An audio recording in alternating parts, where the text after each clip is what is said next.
Bien-aimés, que Dieu vous bénisse pour cette journée agréable qu'il nous donne.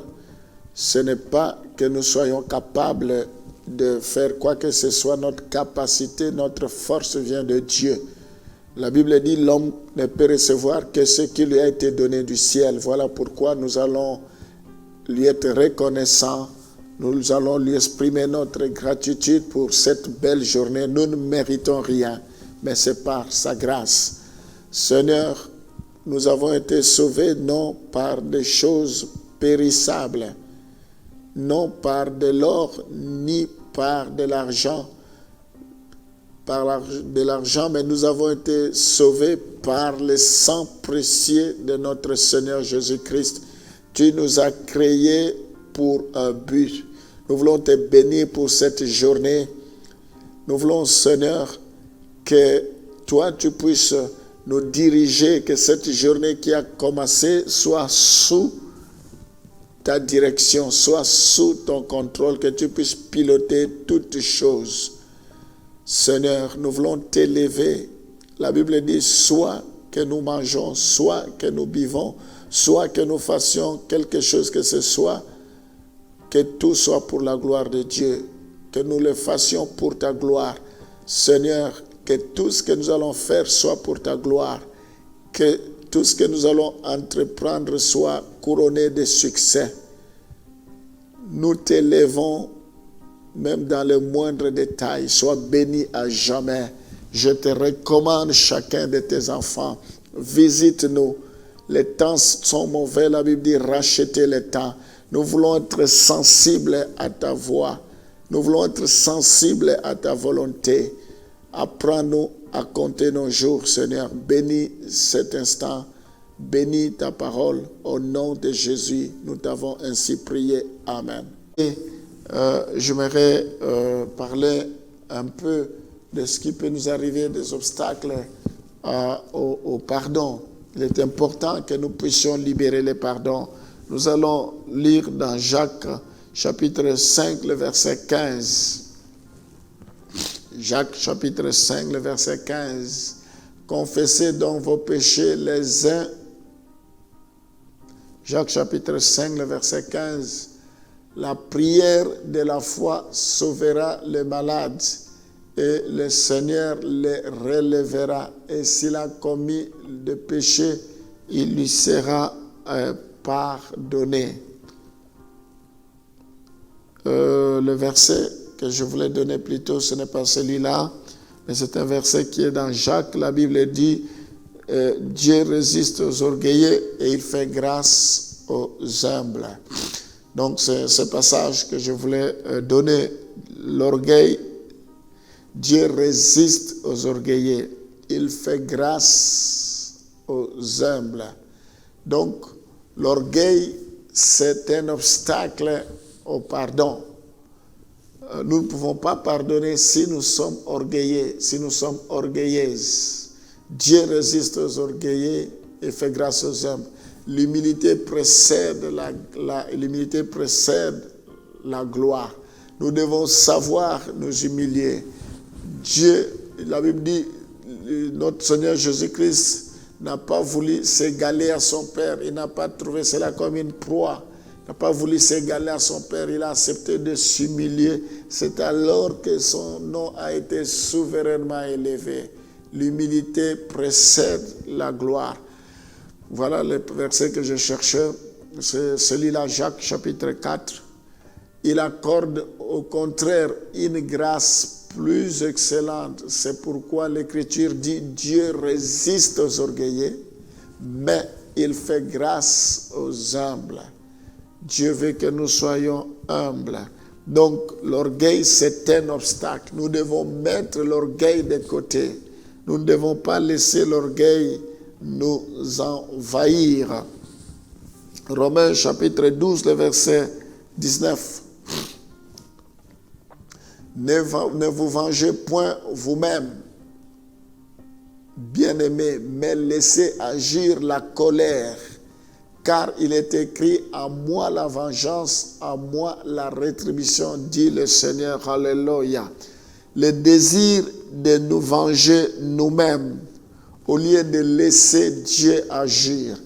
Nous ne devons pas prendre la place de Dieu. Nous ne devons pas avoir le désir de venger nous-mêmes. Laissez Dieu venger. Dieu fait chaque chose à sa place, à son temps. Chaque chose à son temps. La Bible dit, car il est écrit, à moi la vengeance, à moi la rétribution. Si nous vengeons,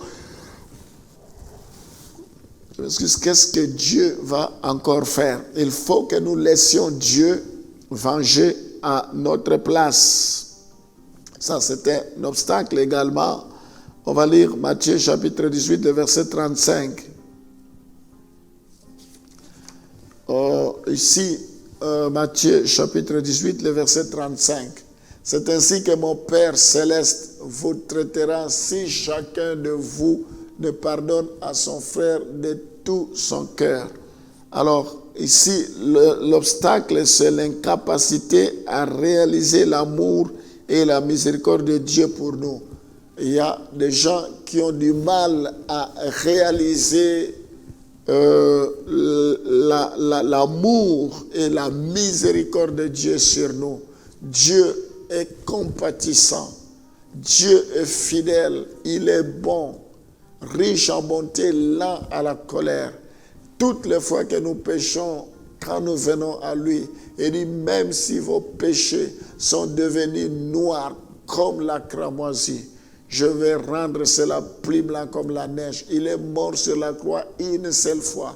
Combien de fois ça ne nous arrive pas de le crucifier à nouveau sur la croix? Mais si nous revenons à lui comme des enfants rebelles, comme des enfants prodigues, il revient vers nous. Il nous tend ses bras. Il nous attend à bras ouverts. Tout ce qu'il cherche, c'est que l'enfant prodigue revienne. Donc nous devons réaliser l'amour et la miséricorde de Dieu qu'il nous a accordé, que nous avons reçu gratuitement, gracieusement, et nous devons aussi rendre la sincère. Nous devons le faire autant pour les autres.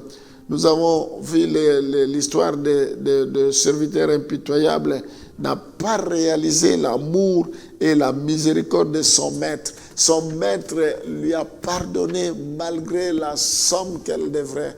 Son maître a complètement oublié cela, mais il n'a pas réalisé cela.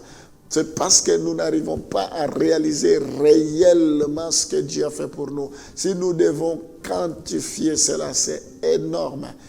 Nous ne pouvons même pas chiffrer cela parce que c'est immense ce que Dieu a fait pour nous. Alors réalisons cela, oublions et libérons le pardon pour vivre la grâce de Dieu, pour vivre la main de Dieu.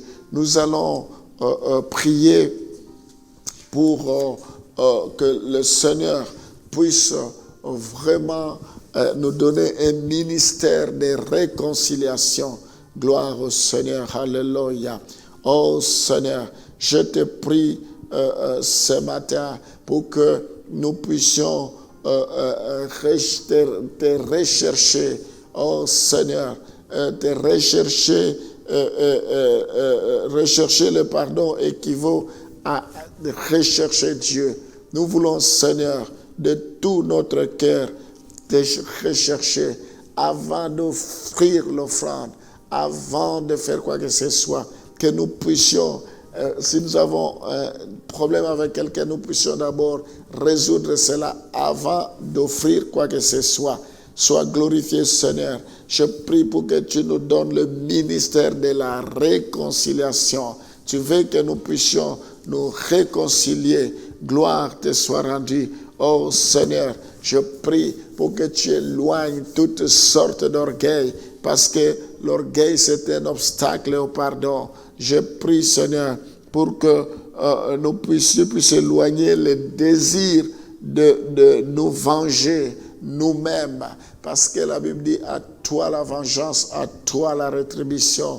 Oh Seigneur, fais-nous grâce. Nous voulons réaliser l'amour et la miséricorde que tu nous as accordé sur la croix. Oh Seigneur, je prie ce matin pour que tu libères ta faveur, que tu libères ta grâce sur tes enfants, que tous ceux qui m'écoutent, Éternel, oh, que leur vie soit transformée, qu'ils libèrent le pardon au nom de Jésus, que le pardon brise les chaînes au nom de Jésus.